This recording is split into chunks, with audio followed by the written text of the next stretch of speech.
संस्कृत वर्ण का उच्चारण स्थान के आज बात संस्कृत वर्ण के उच्चारण स्थान के बारे में आज बात करते हैं, जिसमें उच्चारण स्थान का मतलब क्या हुआ।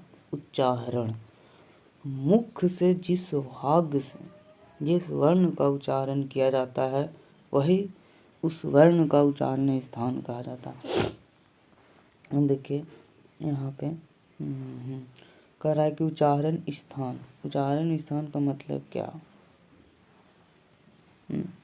मुख से जिस भाग से मुख के जिस भाग से जिस वर्ण का, तो जिस भाग से जिस वर्ण का उच्चारण किया जाता है वही उस वर्ण का उच्चारण स्थान कहलाता है। उच्चारण स्थान।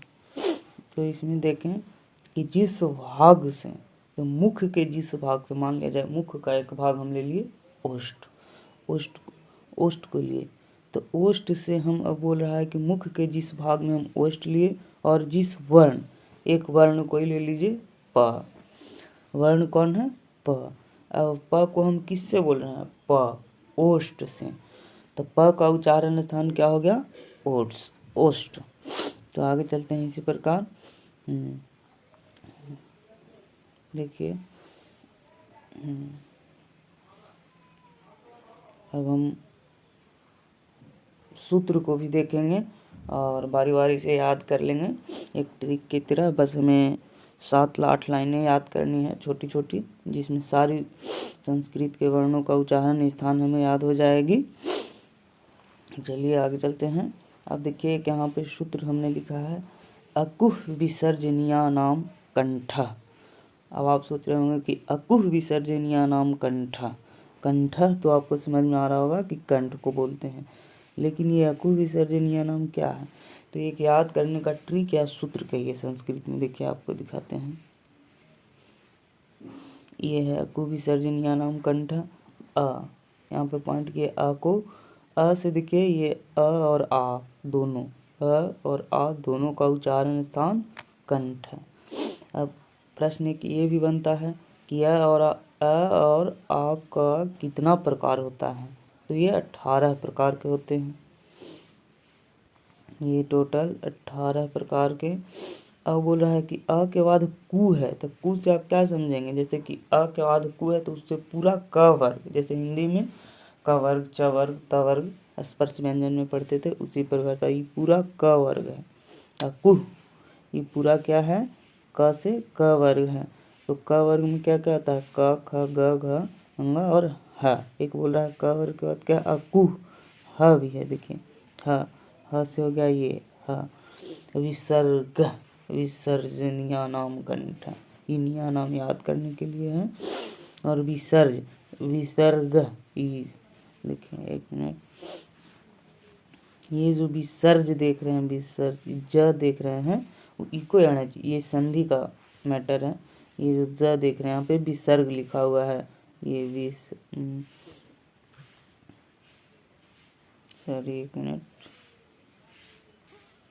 ये जो है ये संधि का है मैटर कि अकुह विसर्जनीय नाम कंठ। अकुह विसर्ज ऐसे लिखा हुआ है, अ कु ह अकुह विसर्जनीय नाम धन है कंठ। तो ये जो ग है वो ग की जगह जा आया है संधि के अनुसार, अभी आप नहीं समझ पाएंगे। तो चलिए अकुह विसर्जनीय नाम कंठ। और आ का कितना प्रकार है, 18। उच्चारण स्थान कंठ से है। कंठ से कौन कौन बोला जाता है, हा को बोलते हैं। तो बस हमें याद करना अकुह विसर्जनीय नाम कंठ। तो अ से आ हो गया, कु से क वर्ग, ह से ह और विसर्ग से विसर्ग हो गया। तो टोटल हम अकुह विसर्जनीय नाम कंठ से जो भी बोला जाता है उसको हम लोग यहाँ पे याद, कंठ से जो भी बोल रहे हैं यहाँ पे याद है। अब कंठ के बाद तालु। अब इसमें लिखा है इचु यशा नाम तालु, इसको देखें, इसमें भी वही बात है। इसमें लिखा है इचु यशा नाम तालु। अब तालु से आपको तोड़ना है। तालु तो आप समझ रहे हैं कि तालु मतलब तालु जो है लास्ट में जितना है उच्चारण स्थान लिखा हुआ है तालु। यहाँ देखिए उच्चारण स्थान तालु है, तब इचु यशा नाम तालु। अब क्या क्या तालु से बोला जाता है, इसका सूत्र क्या है, तो सूत्र आपके सामने इचु यशा नाम तालु लिखा हुआ है। अब इसको तोड़ के आपको दिखाते हैं। देखिए ई लिखा हुआ है, ई। अब ई जो है ई और ई दोनों होगा, ई और ई देखिए यहाँ पे दोनों होगा, ठीक है ई। अब यहाँ के बाद फिर देखिए चू है, चू से क्या हो गया, कू से का वर्ग, चू से च वर्ग। देखिए ये च वर्ग है, चू च वर्ग, पूरा च वर्ग है ना। या देखिए फिर यहाँ पे यह है, या भी इसका उच्चारण है इचू या। फिर सा नाम सा है ना, ये पूरा सा। देखिए तो इससे क्या क्या हुआ, ई। अभी भी पूछ सकता है प्रश्न में कि ई और ई कितने प्रकार के होते हैं, तो 18 प्रकार के। ये दोनों ऐसा नहीं कि 9 प्रकार, दोनों 18 प्रकार के होते हैं। च वर्ग, चू से च वर्ग, या से या, जो आप यहाँ पे देख रहे हैं साफ, या से या है, ये वाला या से स है। और यहाँ पे तालु का उच्चारण था नीचू यशा नाम तालु। तालु का उच्चारण स्थान समझ गए होंगे। अब आगे चलते हैं तीसरा सूत्र की ओर। अब इसमें आप ध्यान दिए होंगे, तो इसमें देखिए इसमें कह रहा है कि ऋतुर सा नाम मूर्धा। मूर्धा, अब मूर्धा तो आप ये समझें कि इसका उच्चारण स्थान की बात हो रही है। मूर्धा क्या है, उच्चारण स्थान है। तो इसमें कह रहा है कि ऋतुर रसा नाम, ऋतुर रसा नाम, ऋतु रसा नाम मूर्धा। तो इसको भी अगर हम लोग तोड़ेंगे, एक मिनट आगे दिखाते हैं आपको। ऋतु रसा नाम मूर्धा, इसको तोड़िए तो री को हम अलग लिखते हैं, री को लिख दिए। उसके बाद टू को लिख देते हैं, टू। उसके बाद र को लिख देते हैं और सा को लिख देते हैं, इतना लिख दिए। देखिए अब री, ये भी पूछ सकता है कि री भी 2 प्रकार के होते हैं, री भी 2 प्रकार के, री और री। ये दोनों कितने एक बड़ा री एक छोटा री, तो दोनों का कितना प्रकार है, 18 प्रकार है। बड़ा री भी 18 प्रकार के, छोटा री भी 18 प्रकार के। अब बात करते हैं कि टू की। यहाँ पे टू जो है, तो टू देखिए यहाँ पे टू अर्थात क्या लिख रहा है, ट वर्ग। जैसे हम लोग स्पष्ट व्यंजन में फिर दोहरा रहे हैं कि क वर्ग च वर्ग ट वर्ग त वर्ग पढ़ते थे। अब बोल रहा है कि स, ऋतु रसा नाम मूर्धा, स। अब यहाँ पे स है, स, तो स का भी उच्चारण स्थान किससे है, मूर्धन्य से। ऐसे भी बचपन में हम लोग को याद करने के लिए, अगर हिंदी में यार लवा पढ़े होंगे तो स्टार्टिंग में बचपन में क्या सिखाया जाता था, तालाबी सा। जो तालाबी सा मतलब क्या, तालाब से उच्चारण है, तालाब से। मूर्धन्य सा जिसका मूर्धा से उच्चारण है, दंती सा जिसका दंत से उच्चारण हो। तो तीनों सा तो हमें याद है बचपन में, अगर इस चीज़ को ध्यान दिए होंगे तब। अब आगे चलते हैं कि ऋतु लसा नाम दंता, ऋतु लसा नाम ऋतु रसा नाम मूर्धा। तो मूर्धा तो आप याद कर लिए होंगे, 3 सूत्र आपको भी बताए हैं। ऋतु रसा नाम मूर्धा, ये कितने प्रकार है, री बड़ा या छोटा री 18 प्रकार के होते हैं। अब अभी तक आप जितना देखे होंगे कि जो पहला अक्षर है यहाँ पे देखिए आ 18 प्रकार के, ई 18 प्रकार के है, री 18 प्रकार के। अब यहाँ पे देखिए इसको दिखाते हैं आपको। अब ऋतु लसानाम दंता, देखिए री जो है ऋतु लसाना, इसको भी अगर तोड़ें अलग तो इसको ऐसे लिखिए, री तू हो गया, ल और स, इतना लिखें, ठीक है।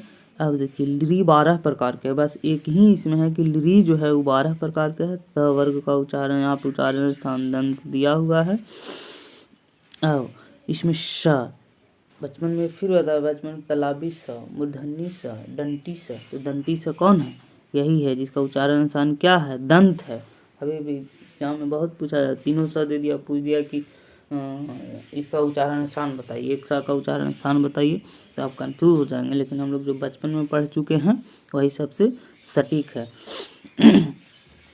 तो आगे चलते हैं। देखिए ऋतु लसा नाम, लिरी से 12 प्रकार के, लिरी का भी उच्चारण स्थान दंत, लिरी आप भी बोल के देख सकते हैं लिरी। और लिरी कितने प्रकार के? 12 प्रकार के होते हैं। तवर्ग, तवर्ग कितने प्रकार के हैं? सॉरी, तवर्ग का उच्चारण स्थान दंत। देखिए लास्ट में दंत का त लगा हुआ है, ज्ञात करने का एक ट्रिक होता है ये ऐसे कहीं कहीं। अब देखिए श, आपको याद करना होगा, सूत्र हम बता दे रहे हैं जो आसानी से आपको याद हो जाएंगे, परीक्षा में कंफ्यूज नहीं हो पाएंगे। चलिए आगे चलते हैं ओष्ठ की तरफ। अब ओष्ठ का उच्चारण स्थान क्या है? अब देखिए ओष्ठ, उपपद्धमानिया नाम ओष्ठ। फिर ऊ को ऐसे ही तोड़िए, ऊ तोड़ दिए, ऊ, फिर पू तोड़ दिए, उपपद्धमानिया नाम, पू से प वर्ग, उपपद्ध, उपू, उपू लिख दिए। अब उपपद्धमानिया, उपपद्धमानिया नाम देखिए यहाँ पे उपपद्धमानिया, प फ, प और फ का इसको नहीं एकदम निगलेक्ट करके चलिए, बहुत कम परीक्षा में पूछा जाएगा, पूछा जाता है, ऐसा नहीं कि पूछा नहीं जाता है, लेकिन पहले हमें जो आसान है उसको याद करना है, उसके बाद एक बार इसको याद करेंगे। उपपद्धमानिया नाम ओष्ठों।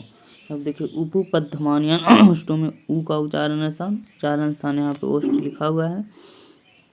ऊ का भी उच्चारण स्थान ओष्ठ है और पू का भी उच्चारण स्थान क्या है? पू से पवर्ग, पू से क्या है? पवर्ग, पवर्ग का उच्चारण स्थान ये ओष्ठ है। आगे चलते हैं। अब देखिए, अब यहाँ पे 1 मिनट इधर बात करते हैं आपसे। अगर उच्चारण स्थान की बात की जाए, देखिए ए आपको दिखाते हैं। अभी तक उच्चारण स्थान हमारे पास कितने आए हैं? यहाँ पे देखिए उच्चारण स्थान हमारे पास अभी तक कितना आया है? वर्णों के उर, कंठ, मूर्धा, जिह्वा, मूलस्थ, दंत, नासिक, ओष्ठ और तालु, कितने उच्चारण स्थान अभी तक हैं? 8 प्रकार के, 8 प्रकार के हमारे पास टोटल उच्चारण स्थानों की संख्या। ये भी प्रश्न पूछा जाता है कि हमारे पास टोटल उच्चारण स्थानों की संख्या कहीं कहीं 7, कहीं कहीं 8 दिया जाता है। अब आगे चलिए। अब इसमें दिखा रहा है कि इचु यशा नाम तालु बता दिए, लिरिटु लसा नाम मुर्दा, लिरिटु लसा नाम उपपद्धमानिया नाम ओष्ठा। देखिए हमको एक बे में याद है, वैसे ही आपको भी याद होना जरूरी है, तभी आप एग्जामिनेशन हॉल में इससे पक्का कोई भी एग्जाम में बैठिए आपको 2 नंबर का प्रश्न पूछेगा ही, 2 से 4 नंबर का इससे प्रश्न आता है। आप चाहे छोटे लेवल का, आप यूजीसी नेट में बैठें, सीटेट में बैठें, या फिर स्टेट, कोई भी स्टेट में बैठें, आरपीएससी में बैठें, इससे 2 से 4 नंबर का प्रश्न आता ही आता है। संस्कृत के लगभग जिसमें भी संस्कृत कहीं पे भी जुड़ा है उसमें इससे प्रश्न पूछा ही जाता है। हम देखिए यहाँ पे इसको देखिए, उपपद्धमानिया नाम तक हम बता दिए थे। अब देखिए नासिका किसको बोलते हैं? सबसे पहली बात है कि उच्चारण स्थान नासिका है, देखिए है ना। अब नासिका बोलते किसको हैं, कैसे समझें कि हम नासिका से बोल रहे हैं? तब आप जितना भी हम लोग स्पर्श व्यंजन पढ़े उसमें जितना जो भी मतलब 5 जो है अंतिम अक्षर, जैसे क ख ग च छ ज झ ट ठ ड ढ न त थ द ध न, ये सब जो भी है। देखिए अब एक चीज़ और ख़ास बात है कि संस्कृत में जब भी स्टार्ट होगा तो वही बे में, जो हम आपको माहेश्वर सूत्र में बताए थे, दिखेगा इसमें भी चप कटत, है ना। यहाँ पे भी देखिए चप कटत है, चप कटत। जब भी संस्कृत में जब भी ऑर्डर फॉलो होगी स्पर्श व्यंजन में, तो यही ऑर्डर फॉलो होगी, चप कटत। इसके बाद कोई ऑर्डर फॉलो नहीं होगा स्पर्श व्यंजन में। देखिए आपको फिर दिखाते हैं नासिका। नासिका किसको बोलते हैं? कंठ, तालु, नासिका। जैसे कोई बच्चा को आप बोलते हैं लड़का नैनिया के बोलता है, तो नाक से भी हल्का आवाज़ निकले और मुंह से भी, जैसे ज्ञ, आप देखिए म, ंग, न, त, इसी को हम नासिका बोलते हैं। अब आगे चलिए, नासिका में सबसे लास्ट का 5वां अक्षर स्पर्श व्यंजन का बोला जाएगा। इसका सूत्र अगर आपको याद नहीं हो रहा है तब, ऐसे गम डना नाम नासिका च। और कंठ तालु, अब देखिए कंठ और तालु पे तो अलग अलग उच्चारण स्थान है, लेकिन दोनों से मिल के कौन बनता है, तो उसको ये तो कंठ तालु। कंठ तालु से कौन दो ही उच्चारण। अब देखिए मिक्सिंग वाला अब आपको देखना है। मिक्सिंग कंठ तालु देख लिए, कंठोष्ठ देख लिए, दंतोष्ठ देख लिए, ये 3 मिक्सिंग देखिए। अब तीनों में लगा क्या है देखिए कंठ तालु से कौन बोला जाएगा, ए दैतो कंठ तालु, ए दैतो, दोनों ए और ए कंठ तालु से बोला जाएगा। ओ दो तो ओ और औ कंठ ओष्ठ से बोला जाएगा। अब ऐसे भी अकुह विसर्जनीय नाम कंठा किससे बोला जाता है। अब आपको याद करना है कि दैतो किस किस से बोला जाए मिक्सिंग में। तब देखिए अकुह विसर्जनीय नाम कंठा, हम आपको ऊपर बताए ना अकुह विसर्जनीय नाम कंठा, उसमें देखिए है तो इसमें ओ दैतो है। तो का जितना भी जैसे डबल मीनिंग जैसे ओ हो गया, जिसमें भी लगा है या उसमें मात्रा लग गई है तो सबसे एक चीज़ तो हो गया कि कंठ से बोला ही जाएगा, निश्चित है। अब देखिए ओष्ठ इसमें लगा है, ओष्ठ। अब बताइए कि ओष्ठ जो है वो किससे बोला जाता है, तो उपपद्यमानीय नाम ओष्ठ है। अब देखिए यहाँ पे देखिए है ना, तो इसमें बस सेम ट्रिक लगा देना आपको कि वो दे तो कंठोष्ठ, इधर तो कंठ तालु, कंठ तालब है ना, इधर तो वो दे तो कंठोष्ठ। अब देखिए वकारश्च दंतोष्ठ, वह जो है एक ऐसा उच्चारण इंसान जो दंतोष्ठ से बोला जाता है। यही 4 कन्फ्यूजन करता है सब लोगों को, यही इतना आपको भी याद करना एकदम निश्चित। इसी में से प्रश्न पूछ देगा और आप नहीं बता पाएंगे। बकारस्य दंतोष्ठ, वह जो है दंतोष्ठ का उच्चारण स्थान है। जिहा मूलनस्य, जिहा और मूल, जीवा और मूलम से कौन बोला जाता है। अब नासिका का 5 तो उधर बताए, अब नासिका का 2 और है। अनुस्वार, अनुस्वार किससे बोला जाता है, नासिका से। अनुस्वार किससे बोला जाता है, नासिका से। चलिए आगे दिखाते हैं एक और, फिर से हम लोग ऐसे थोड़ा सा करके आपको दिखाते हैं। याद करिए, हमारे साथ साथ बोलने का प्रयास भी कीजिएगा। अकुह विसर्जनीय नाम कंठा, अकुह विसर्ज, अभी आपको ये नहीं समझ में आ रहा है कि अकुह विसर्जनीय नाम में कौन कौन शब्द है तो छोड़ दीजिए, बस याद कीजिए। आप 4-5 बार लगातार पढ़ेंगे आपको समझ में आ जाएगा। अकुह विसर्जनीय नाम कंठा, अकुह विसर्जनीय नाम कंठा। इचु यशा नाम तालु, इचु यशा नाम तालु। ऋतुर्षा नाम मूर्धा, ऋतुर्षा नाम मूर्धा। ऋतु लशा नाम दंता। उपपद्यमानिया नामोष्ठो, उपपद्यमानिया नामोष्ठो। ये इतना जो है सभी को याद हो जाता है, बस ये आप लोग नहीं याद कर पाते हैं और इसी में फंस जाते हैं और यहीं से प्रश्न आपसे पूछा जाता है। अब देखिए आगे, यम डना नाम नासिका, यम डना नाम नासिका। इदैतो कंठतालु, उदैतो कंठतालु। बकारस्य दंतोष्ठ, जिहा मूलनस्य, जिहा मूल्यम नासिका। चलिए वीडियो यहीं समाप्त करते हैं।